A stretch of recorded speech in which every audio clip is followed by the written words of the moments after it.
Мен Алматы облыстық жетісу медиа коммуналдық мемлекеттік мекемесінің маманы Анар Сабырқызы үйдегі көрпе жастықтарды қайтадан қалпына келтірудемін.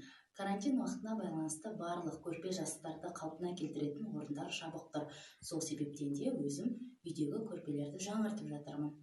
Бұл челленджді барша әріптестеріме және де Алматы облысының қыз-келіншектеріне жолдаймын. Менімен бірге болыңыздар.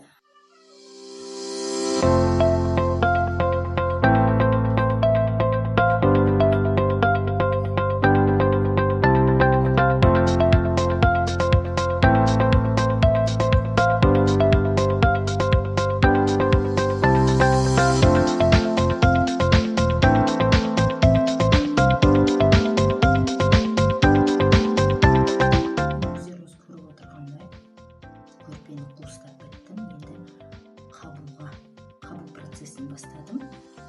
Қолымда мынандай джинсовый жіптер арнайы көрпеге тігу үшін, себебі бұлар өзі қалың, тіккен уақытта жібіңіз үзіліп кетпейді және де мақтамен материалдарды мықты ұстап тұрғанға көмектеседі.